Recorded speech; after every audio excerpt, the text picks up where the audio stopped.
C'est l'histoire d'une ancienne colonie française.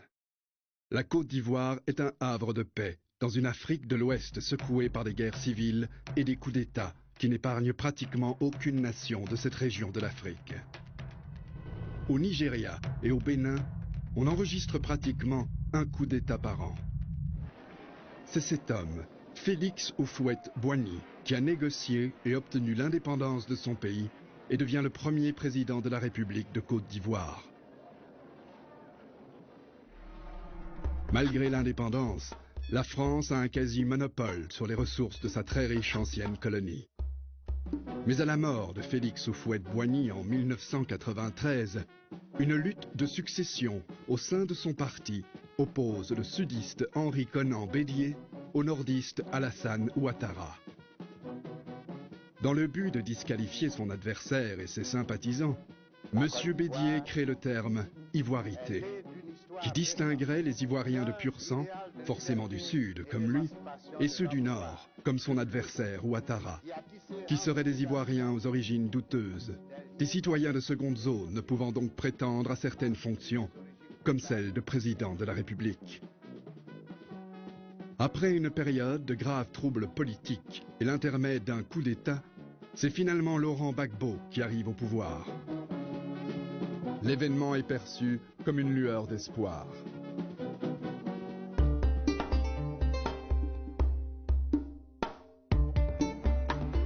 Ceux qui connaissent Laurent Gbagbo, enfin ceux qui le connaissent bien, quand il parle, se disent mais qu'est-ce qu'il a derrière? À partir d'octobre 2000, Laurent Gbagbo souffre d'un déficit de légitimité qui ne le quittera plus.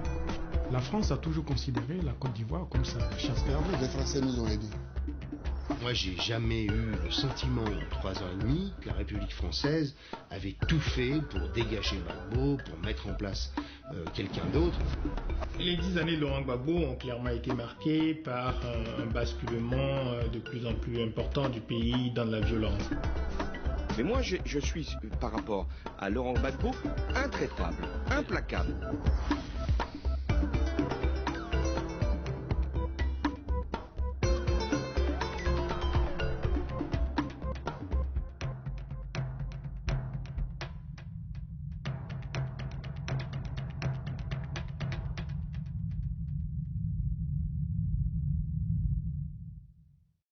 Je demande que dans toutes les villes de Côte d'Ivoire et dans tous les quartiers, les patriotes ivoiriens prennent la rue.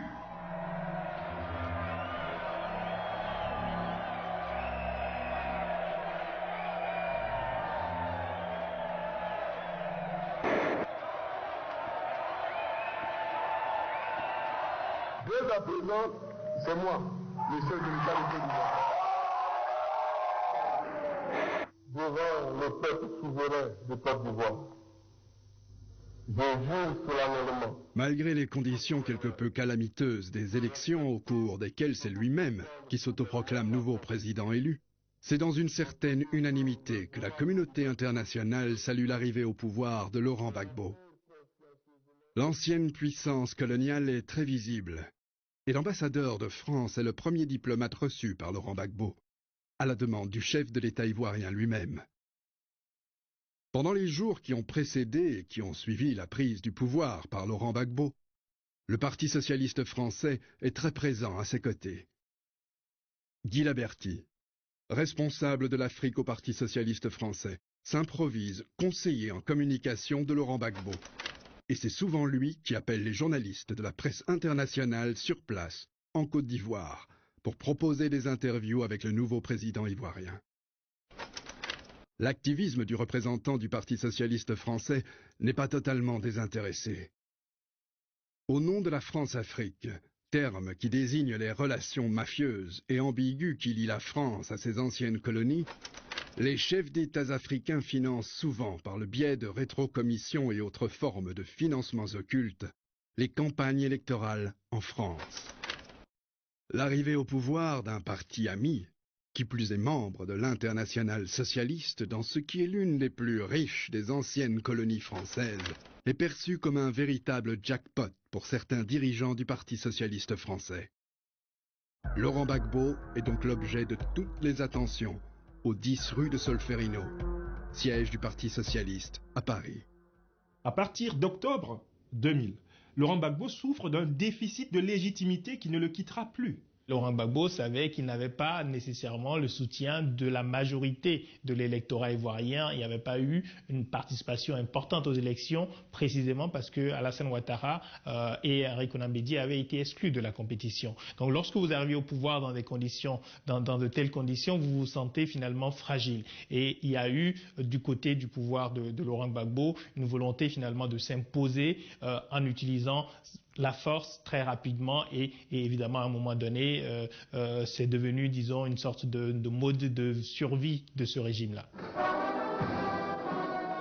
Très rapidement après l'arrivée au pouvoir de Laurent Gbagbo, violation massive des droits de l'homme, xénophobie, arrogance des principaux responsables du régime vont rapidement ruiner le capital de sympathie dont jouissait ce leader de gauche, qui semblait bien parti pour incarner une nouvelle génération de dirigeants africains. Démocrate, patriote, intègre et décomplexé face à l'Occident. En tout cas, quelques semaines à peine après sa prise de pouvoir, c'est plutôt en effet par une certaine brutalité dans le verbe, mais également dans les actes, que Laurent Gbagbo se signale. Ce ne sont plus les penseurs du FPI qui déterminent sa politique, ce sont les crieurs du FPI qui déterminent sa politique, c'est-à-dire ce qu'on a appelé les jeunes patriotes, armés de gourdins, de machettes, le verbe haut, extrêmement truculent, capable de toutes les voies de fait, inventant le fameux article 225, le prix du litre de pétrole, qui permet d'incendier ceux qui pensent différemment, terrorisant dans les cités universitaires, traquant les opposants au Front populaire ivoirien, y compris avec des armes blanches et des armes à feu. Tout le monde connaît l'épisode dit des escadrons de la mort. La semaine même de l'arrivée au pouvoir de Laurent Gbagbo, un charnier est découvert à Yopougon, dans la plus grande ville du pays. Toutes les victimes sont militants de l'opposition et originaires du Nord. Nous avons fait de l'alerte précoce. Nous avions déjà dit qu'un pays a besoin de justice. Et quand il y a des crimes qui sont commis, même si les acteurs sont proches du pouvoir, et il se trouve que c'était la gendarmerie nationale qui était impliquée, mais qui, à l'époque de l'accession de Laurent Gbagbo, avait soutenu ce dernier. Et il était difficile qu'il se retournât contre la gendarmerie. Avec la pression populaire et la pression internationale, et celle de nos organisations, un procès a été organisé, mais dans l'enceinte même de la gendarmerie. Et les témoins avaient peur de s'y présenter, et les gendarmes ont été relaxés. Je pense que ça a été le ferment d'une grave frustration qui va alimenter l'exigence de justice de certaines personnes du Nord. Escadron de la mort, charnier, fosse commune, exécution sommaire.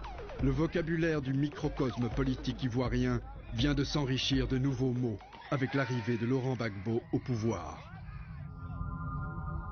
Le massacre de Yopougon est généralement considéré comme l'acte fondateur du régime de barbarie et de terreur du pouvoir de Laurent Gbagbo.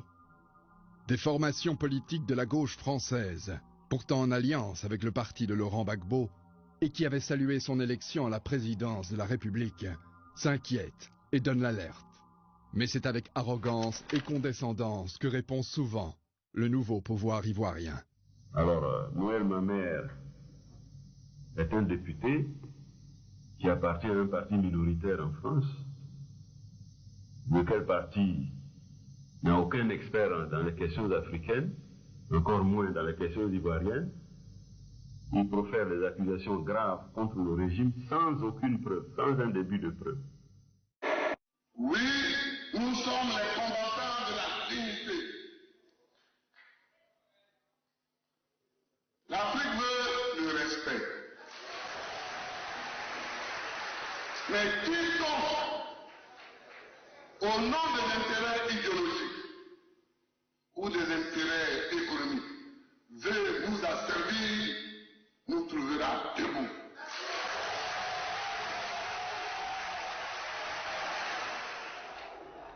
S'il y a une image de lui que Laurent Gbagbo a bien cultivée et qu'il aimerait tant préserver, C'est bien celle de chantre de l'anti-néocolonialisme qu'il a réussi à se forger durant ses années de règne. Je ne suis pas là pour laisser les Ivoiriens se laisser maltraiter par n'importe qui. Jamais. Jamais.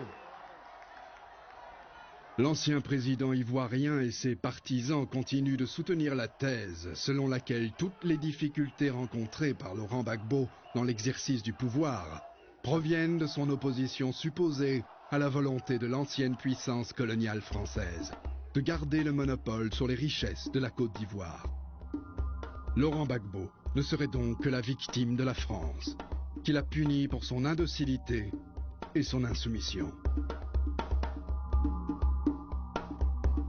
Le président Gbagbo, dès son accession au pouvoir en octobre 2000, a mis en œuvre une politique d'ouverture sur le plan international. La collaboration ou le partenariat avec des pays comme la Russie, la Chine, l'Inde, le Brésil, etc. La France a toujours considéré la Côte d'Ivoire comme sa chasse gardée. Et cette ouverture du président Gbagbo vers des pays aussi importants, dont 2 sont membres du Conseil de sécurité, a beaucoup gêné. Et il était donc l'homme à abattre et la France a tout mis en œuvre pour que le président Gbagbo soit éjecté du pouvoir. Contrairement à certaines affirmations, quand Laurent Gbagbo prenait fonction dans le quartier huppé d'Abidjan, la capitale administrative, l'ancienne puissance coloniale ne semblait pas voir d'un mauvais œil l'avènement au pouvoir de l'opposant historique. C'est même plutôt avec un certain enthousiasme que Paris, souvent accusé de pactiser avec des dictateurs de ses anciennes possessions coloniales, a vu l'arrivée aux affaires du nouveau président ivoirien. Le personnage qui arrive au pouvoir en ce début de XXIe siècle est auréolé d'une certaine légitimité de démocrate. 2 ans après son accession au pouvoir, et alors qu'une rébellion occupe la moitié nord de la Côte d'Ivoire, Laurent Gbagbo confessait d'ailleurs à l'époque de l'excellence de ses relations avec Paris. L'ancien colonisateur, reconnaissait Laurent Gbagbo, lui a apporté une assistance multiforme, et même toute l'aide militaire sollicitée. Quand je suis arrivé au pouvoir, dans la situation calamiteuse que vous savez, en octobre 2000, et que je devais discuter avec les institutions financières mondiales, les Français nous ont aidés. Ils nous ont aidés pour l'Union européenne. Ils nous ont aidés pour le Fonds monétaire international. Ils nous ont aidés pour la Banque mondiale. Et même dans ce conflit, ils nous ont apporté l'aide matérielle que nous leur avons demandée. Laurent Gbagbo veut amener les autorités françaises à passer un deal avec lui. Dans le fond, nous maintenons les choses en l'état. Je ne mets pas en cause le franc CFA, c'est toujours une monnaie contrôlée évidemment à partir de l'économie française. Je ne mets pas en cause vos préférences pour nos matières premières. Je ne mets pas en cause les parts de marché qui vous sont accordées, mais vous me laissez vous infliger des blessures symboliques qui vont me permettre en retour de me légitimer. Je rappelle que M. Laurent Gbagbo souffre depuis 2000, à son accès au pouvoir en octobre 2000, d'un déficit de légitimité. Il va donc tenter d'imposer à la France de lui accorder d'être l'anti-français d'apparence, l'anti-français d'affiche, pour pouvoir compenser ainsi auprès du peuple de Côte d'Ivoire, des peuples africains, son déficit de légitimité démocratique. C'est cela qui lui est refusé par la France. Tout en maintenant d'excellentes relations avec les milieux d'affaires français, contrairement au discours d'indépendance prôné vis-à-vis de l'ancienne métropole qu'il aimait tenir à ses partisans, Laurent Gbagbo ne s'est en réalité transformé en vrai faux anti-néocolonialiste, du moins de surface et au discours dichotomique, qu'à partir du moment où la France, estimant que la rébellion dans son pays était un conflit ivoiro-ivoirien, a refusé de lui apporter plus d'aide militaire. Notamment en effet, quand évoquant les accords militaires qui lient les 2 pays, Laurent Gbagbo sollicite de Paris d'engager les troupes françaises pour l'aider à écraser une tentative de putsch qui s'était muée en rébellion armée au nord de la Côte d'Ivoire. Et encore, Pendant que le président ivoirien et ses principaux lieutenants haranguaient les foules et mobilisaient une jeunesse caporalisée et totalement fanatisée à l'excès, avec des diatribes aux accents nationalistes et anticolonialistes, le régime était en réalité plus dans une certaine continuité avec l'ancienne puissance coloniale que dans la rupture. Contrairement à finalement un certain nombre de ses partisans, de ses très très proches comme Safan Simone Gbagbo et puis le président de l'Assemblée nationale Mamadou Koulibaly, qui eux lui disaient qu'il fallait fermer la base française avec la force Licorne et puis de la base française de Paul-Bouët et sortir de la zone franc et du franc CFA. Lui, il a toujours su ménager. Alors on a toujours dit oui, ben voilà, Laurent Gbagbo, s'il a réussi, il a roulé tout le monde dans la farine.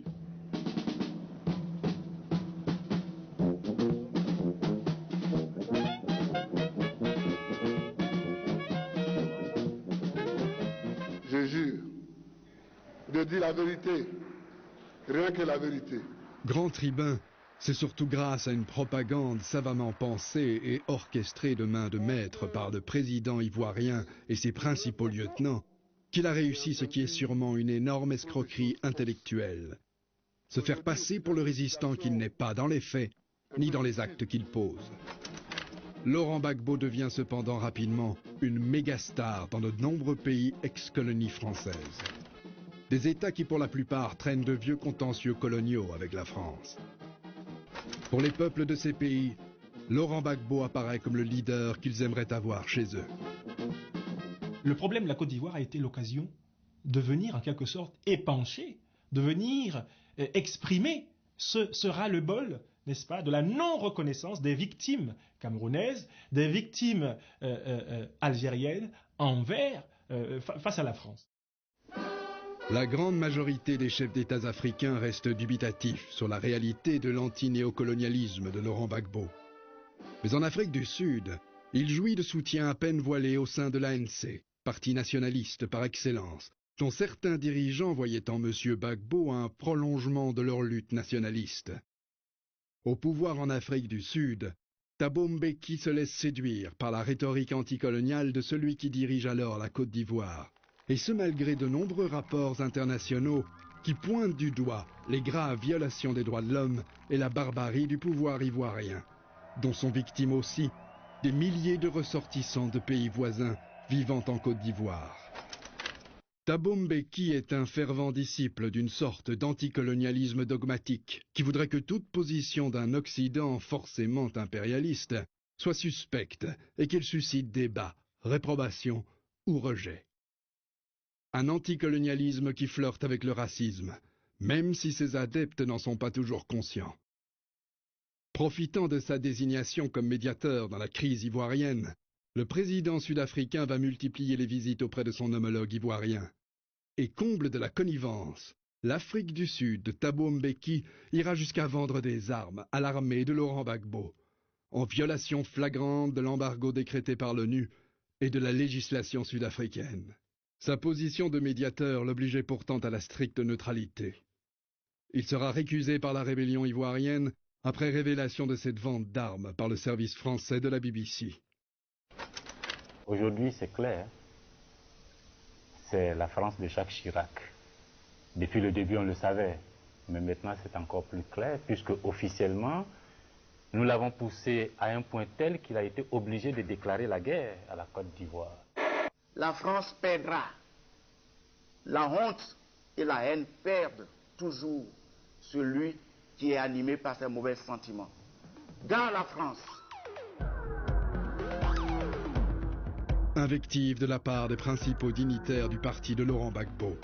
Menaces diverses contre les Français et drapeaux de la France brûlés par une foule hystérique. 2004 marque vraisemblablement une nouvelle orientation, une nouvelle exacerbation dans les relations franco-ivoiriennes. En violation des résolutions de l'ONU qui établissent une ligne de démarcation séparant les deux belligérants, sous la surveillance des forces sous mandat de l'ONU, le 6 novembre 2004, 2 chasseurs soviétiques de type Sukhoi 25 larguent 2 bombes de 500 kg sur la caserne de l'armée française dans la ville de Bouaké, en zone sous contrôle de la rébellion. Le bombardement fait 9 morts, dont 7 dans les rangs de l'armée française. Un ressortissant américain tué et une quarantaine de blessés. L'attaque contre les troupes d'interposition françaises est immédiatement considérée par l'Élysée comme un casus belli. La riposte de Paris ne se fait pas attendre. Le président français, Jacques Chirac, ordonne la destruction de l'ensemble des moyens aériens militaires de l'armée de Laurent Gbagbo. Les 2 Sukhoi 25, 4 hélicoptères de combat Mi-24 et un Mi-8 de transport de troupes sont détruits par l'armée française, lors d'une opération éclair qui dure à peine quelques heures.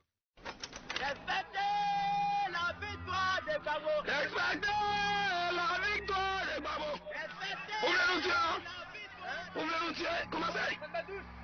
Vous m'avez tiré imbécile! Chien! Tirez, nous sommes là! T'es un petit rat! On va vous tirer!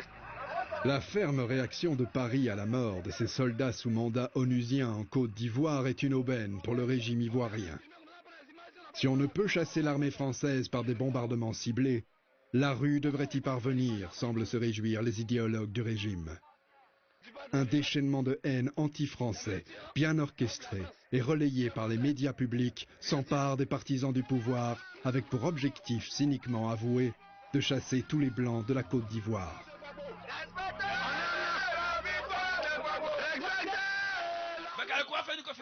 Lors de meetings géants ou sur le plateau de l'unique chaîne de télévision du pays, plusieurs responsables du régime et toutes sortes d'opportunistes et d'illuminés se succèdent, avec des messages haineux et des accusations dont certaines plus frivoles que les autres frisent par moments le ridicule. Nos filles ont été violées dans tous les villages où sont installées les forces Bicom, où sont installés les soldats français. Je vous appelle, Père Yael John Robert, Révérend Bonny, je voudrais que vous soyez à nos côtés dans la lutte. Les autres ONG chrétiennes vont s'associer et nous allons marcher et nous allons avoir la victoire et nous allons triompher parce que c'est nous qui avions la clé. C'est nous, lorsque nous pouvons, nous lions et les choses sont liées dans les cieux. Lorsque nous délions, les choses sont déliées. La France, attention, la malédiction divine va s'abattre sur toi. Si la France continue, nous allons être obligés de réagir. Et notre réaction sera dure pour elle. Chers compatriotes, camarades militantes et militants du Front populaire ivoirien, la France nous contraint à la lutte. Nous devons relever les défis. À chacun son français. Les mots d'ordre des principaux dignitaires du parti de Laurent Gbagbo sont repris sur des affiches et pancartes de fortune. Chaque Ivoirien digne est donc invité à s'attaquer à un Français. Un véritable appel au massacre des Français et par extension des Occidentaux résidant en Côte d'Ivoire.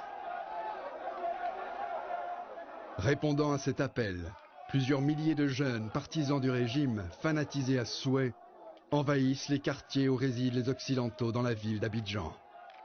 N'eût été la rapidité et l'efficiente réaction de l'armée française, on aurait vécu ce jour le premier massacre de Blancs en terre africaine. Plusieurs autres milliers de sympathisants du régime, répondant aux mots d'ordre lancés à travers la télévision publique, encerclent des soldats français dans un grand hôtel de la capitale économique. De très sanglants affrontements éclatent entre les militaires français et les manifestants hystériques. Les autorités ivoiriennes annonceront dans un premier temps la mort d'une dizaine de civils et plusieurs blessés. Les officiels français affirment que si l'armée française n'avait pas ouvert le feu alors que certains manifestants, visiblement des militaires ivoiriens déguisés en civils, commençaient à leur tirer dessus, ce sont des centaines, voire des milliers de civils français et occidentaux rassemblés dans cet hôtel qui auraient été massacrés.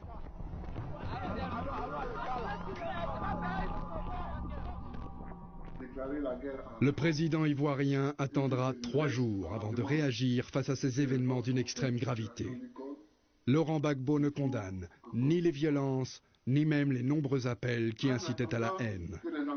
Un anti-occidentalisme à visage froid a ainsi été distillé à travers les médias publics et d'autres organes de presse sous le contrôle du chef de l'État ivoirien. J'exprime les regrets de la Côte d'Ivoire pour les débordements observés et je présente ma compassion et mes condoléances aux familles des victimes ivoiriennes, françaises et américaines. Ceux qui connaissent Laurent Gbagbo, enfin ceux qui le connaissent bien, quand il parle, se disent mais qu'est-ce qu'il a derrière? Laurent Gbagbo serait-il un fourbe, comme l'affirme l'ancien président du Sénégal qu'il a bien connu? Quoi qu'il en soit, après les événements de novembre 2004, Paris ne se fait plus d'illusions sur la dérive radicalement anti-française du régime en place en Côte d'Ivoire. Les signaux qu'envoie Laurent Gbagbo sont pourtant contradictoires. Ses émissaires discrètement prennent langue avec des lobbies d'affaires français pour améliorer ses relations avec l'ancienne puissance coloniale, au moment même où la rhétorique anti-française est plus que jamais présente dans le discours du président ivoirien et de ses partisans. À l'époque, il y a des thèses contradictoires en France. Fallait-il éliminer Gbagbo ou pas? Mais Chirac a dit non, et ça je l'atteste. Je vous affirme que Chirac a dit non, il ne faut pas arriver à ces solutions extrémistes. Moi, j'ai jamais eu le sentiment en 3 ans et demi que la République française avait tout fait pour dégager Gbagbo, pour mettre en place quelqu'un d'autre. Ça n'a pas été le sujet. Paris n'a donc jamais pris la décision d'éliminer Laurent Gbagbo. Et pourtant, ce ne sont ni l'occasion ni les moyens qui lui ont fait défaut. Avec quelques 2500 soldats et plus d'une dizaine d'éléments du groupe Action des services de renseignement français en Côte d'Ivoire au plus fort de la crise, la neutralisation de Laurent Gbagbo n'aurait été qu'une simple opération de routine. Tout compte fait, la thèse que le président ivoirien et ses partisans ont toujours véhiculée du complot français pour l'éliminer relèverait donc du simple fantasme, ou plutôt d'une stratégie pour élargir sa base électorale tout en gardant ses partisans mobilisés.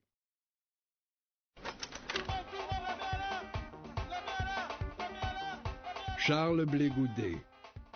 Dans le système Gbagbo, il joue exactement le même rôle que Paul-Joseph Goebbels, ministre de la propagande sous le régime nazi.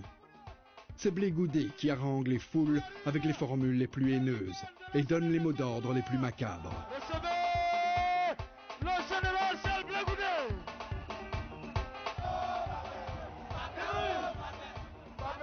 C'est sur Charles Blé Goudet que repose la machine propagandiste du régime Gbagbo.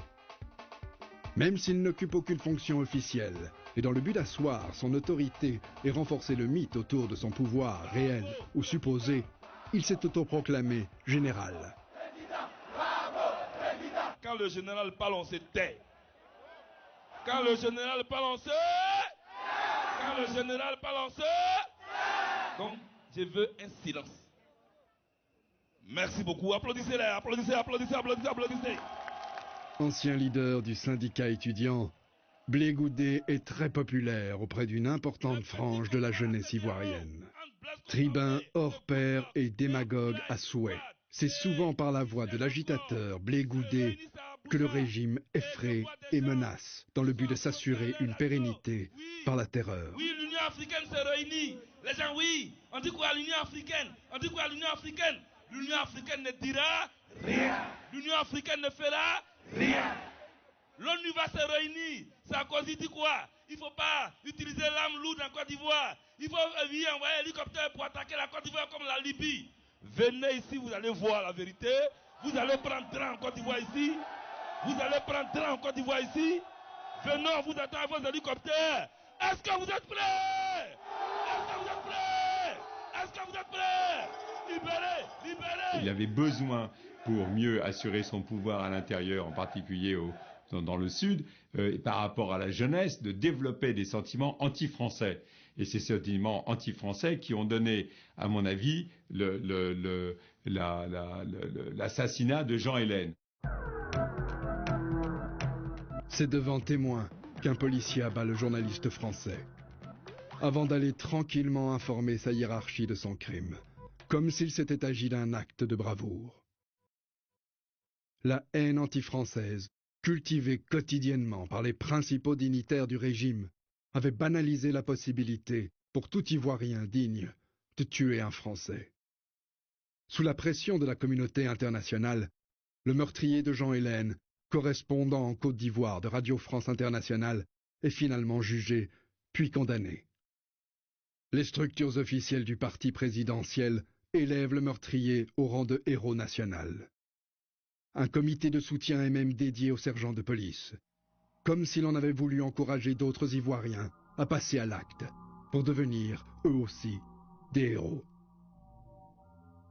Le groupe de presse que je dirige, c'est le groupe Notre Voix, qui est proche de Laurent Gbagbo, qui a été créé en 1990. Vous savez que Laurent Gbagbo n'est pas à l'origine de la politique qui a expliqué la prise des armes par une rébellion en Côte d'Ivoire.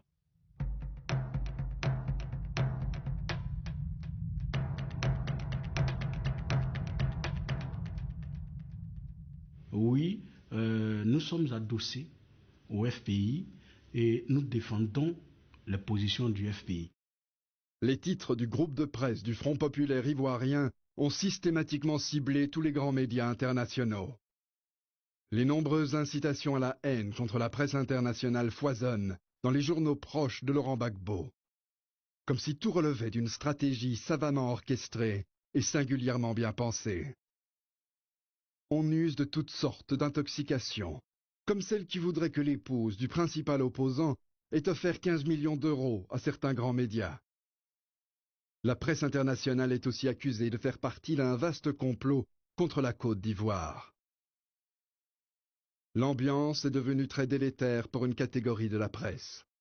Quelques années plus tard, précisément le 16 avril 2004, un autre journaliste, le franco-canadien Guy-André Kieffer, est assassiné en Côte d'Ivoire.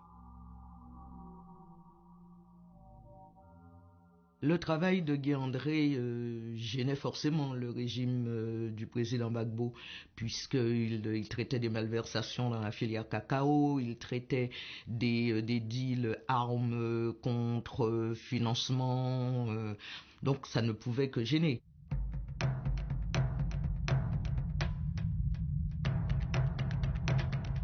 Ce que nous savons de l'enlèvement de Guy-André avec certitude, c'est que le vendredi 16 avril 2004, il avait rendez-vous sur le parking d'un supermarché.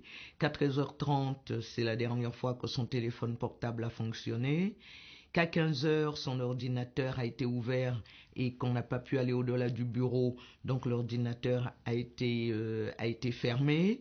Et qu'à 19h, quelqu'un de fiable l'a vu encadré par deux hommes de la présidence ivoirienne dans les sous-sols du palais présidentiel. Plusieurs témoins ont été interrogés sur la disparition du journaliste franco-canadien, notamment par la justice française. Et ils mettent tous en cause le couple présidentiel ivoirien, Laurent et Simone. En dehors de décès survenus dans des zones de guerre, aucun autre régime africain depuis 50 ans ne peut présenter un bilan de 2 journalistes étrangers tués en une décennie. L'épouse Gbagbo ironisera cependant dans une interview sur le fait qu'après une fugue, le journaliste se serait plutôt enfui avec une maîtresse. Si l'épouse du président Gbagbo, Simone Olivier Gbagbo, a ironisé sur la disparition de Guy-André Kieffer, c'était manque de tact.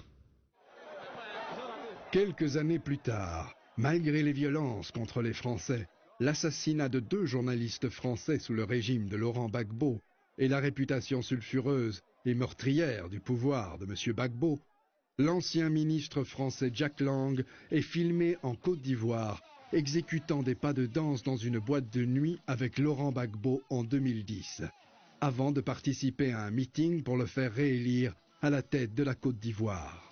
Preuve de la puissance des mallettes bourrées d'argent qui partent des anciennes colonies destinées aux hommes politiques de l'Hexagone, ou simple marque d'une amitié qui résiste à toutes les épreuves.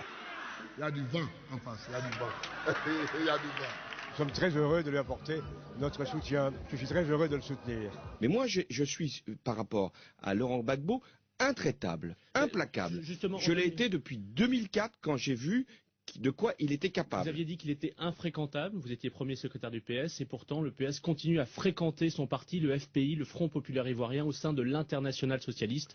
Est-ce qu'il faut exclure son parti de cette Internationale Socialiste? D'abord, la position que j'ai prise en 2004 a été suivie par pratiquement tous les socialistes. Certains avaient encore des illusions, je crois que quelques voyages auraient dû être Jean-Marie évités. Le Guen, Jean-Christophe Cambadélis. Auraient dû être évités.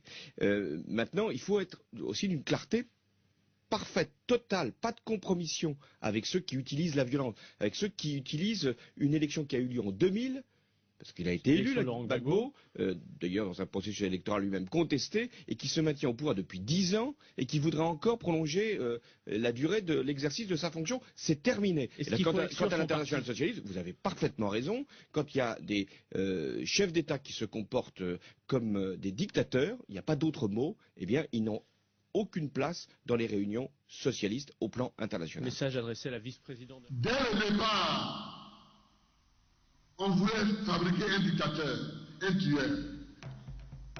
Des petits marginaux meurent, on dit pas quoi tuer.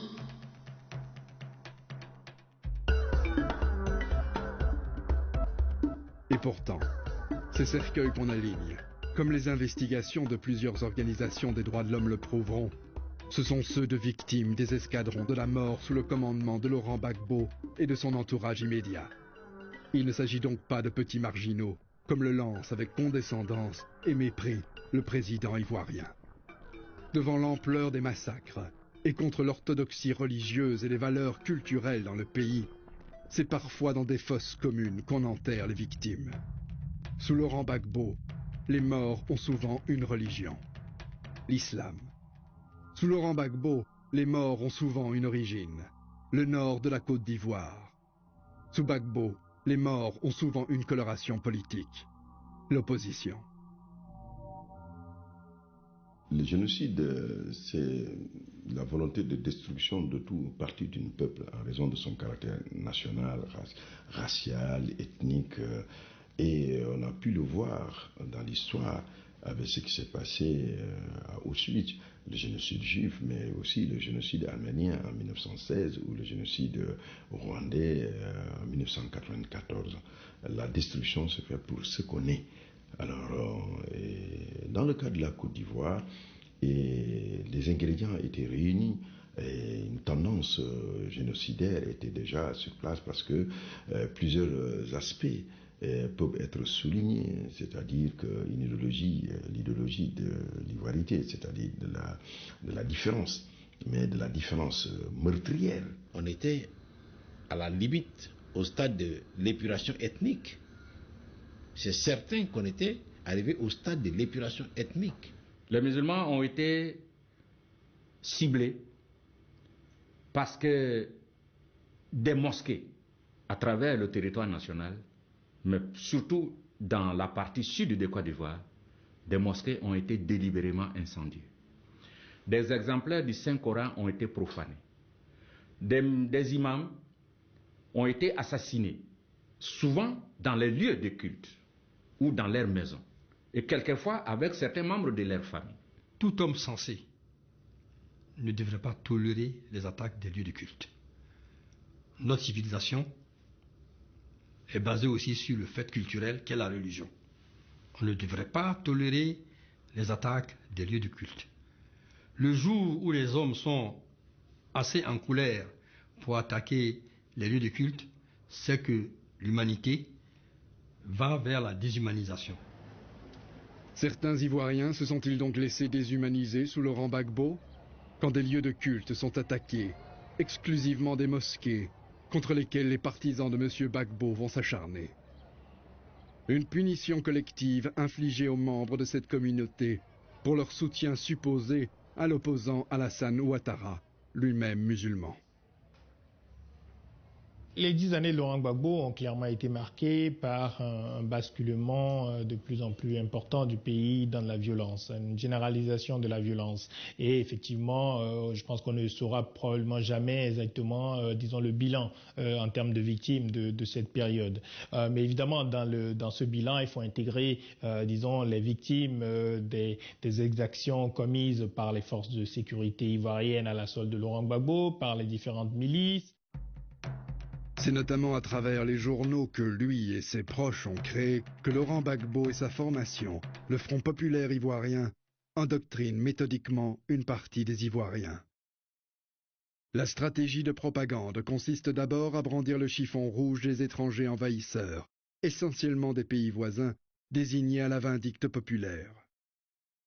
Ensuite, le pouvoir, dans sa volonté de réduire l'électorat hostile du Nord à sa plus simple expression, assimile une partie des Ivoiriens de cette vaste région de savane aux immigrés burkinabés, maliens, guinéens et autres Nigériens avec lesquels il partage bien de langues locales, de patronymes et même la religion musulmane pour une partie.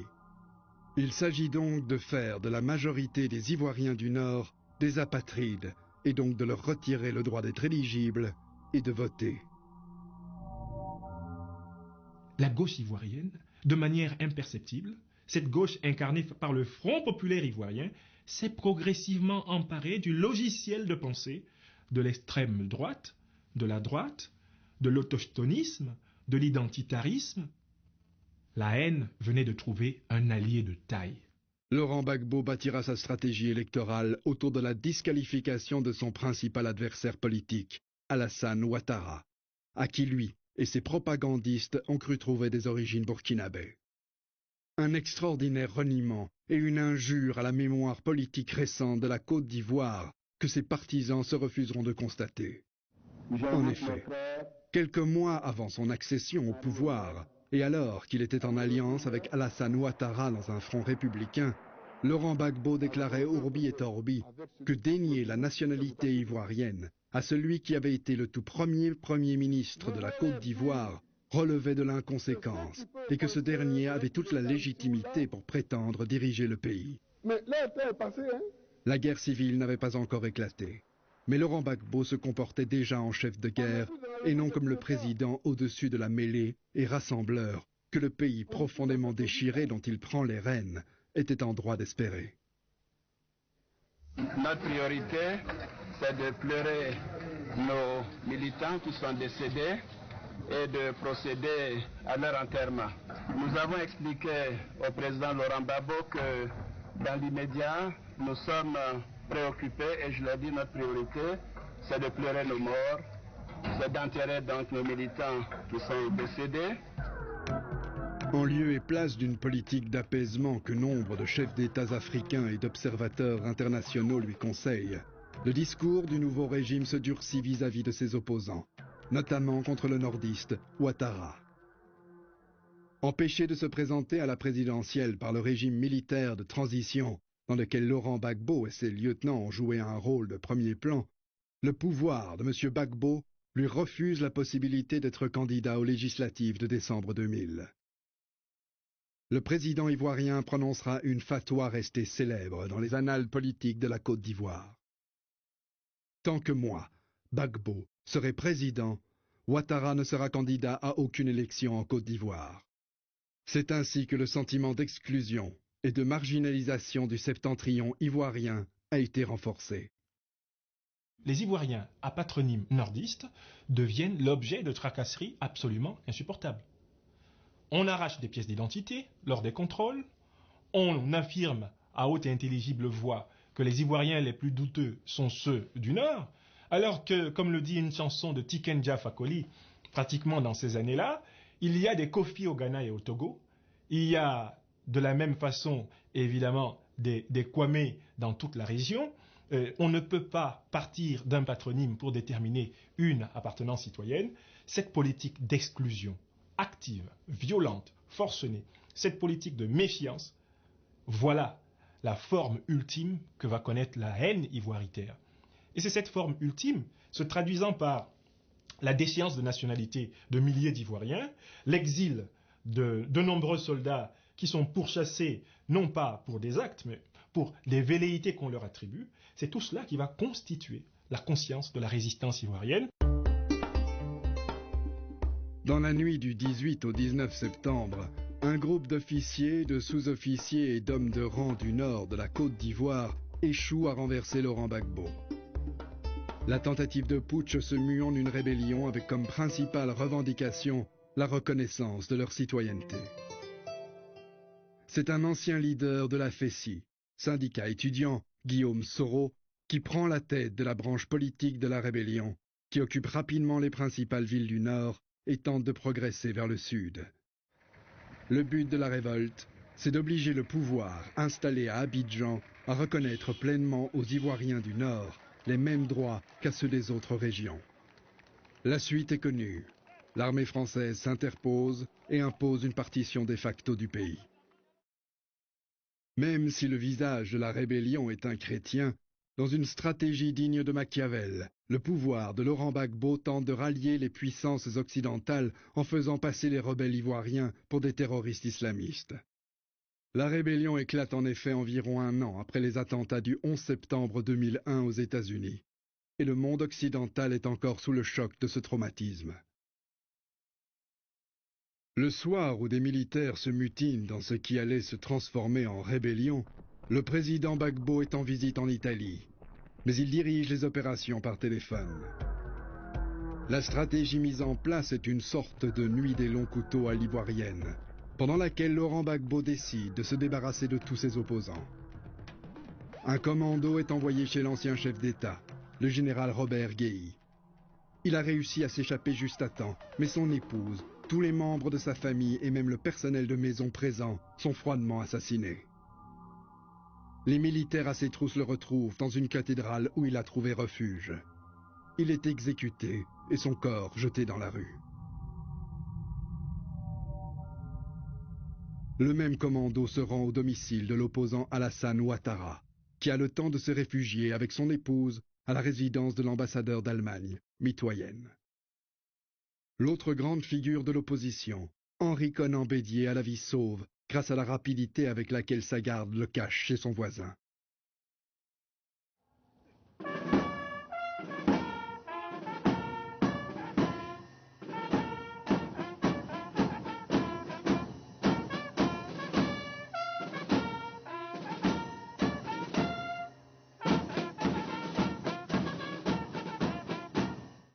Vous avez pour ennemi, je n'ai pas dit pour adversaire, j'ai dit pour ennemi, tous ceux qui sont contre la République.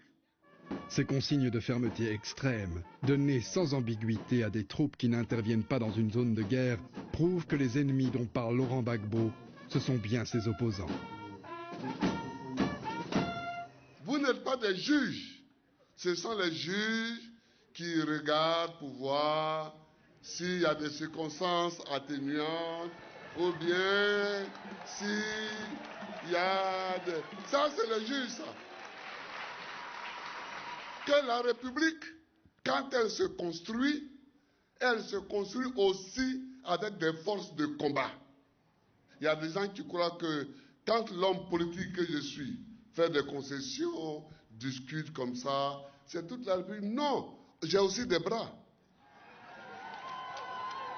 Et nous demandons à la CRS de mater tous ceux qui sèment le désordre et puis après, nous réfléchirons sur les raisons qu'ils ont à vouloir rechercher les causes. Donc votre rôle n'est pas un rôle d'analyse. Toujours en tout temps, nous vous donnerons les moyens qu'il faut pour ça. Nous vous donnerons les moyens qu'il faut pour ça. Les ordres seront respectés à la lettre. Pourquoi d'ailleurs s'encombrer de quelques sentiments d'humanisme et de respect des droits de l'homme, quand le chef suprême des armées déclare en public qu'il répondra de tous les excès de ses troupes, la répression des opposants et de tous ceux qui sont soupçonnés de sympathie avec l'opposition s'intensifie. À chaque phase de la crise ivoirienne a correspondu un certain niveau de violence et on a franchi à chaque fois un nouveau palier dans la violence politique.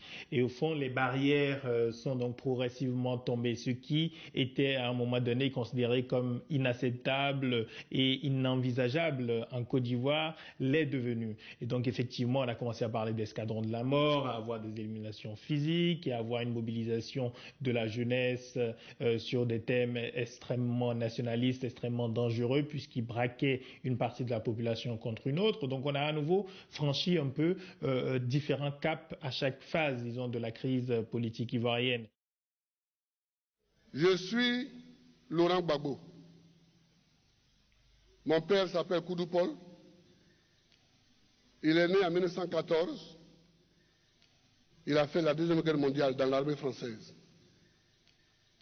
Son père s'appelait Gbagbo, c'est pourquoi je m'appelle Gbagbo.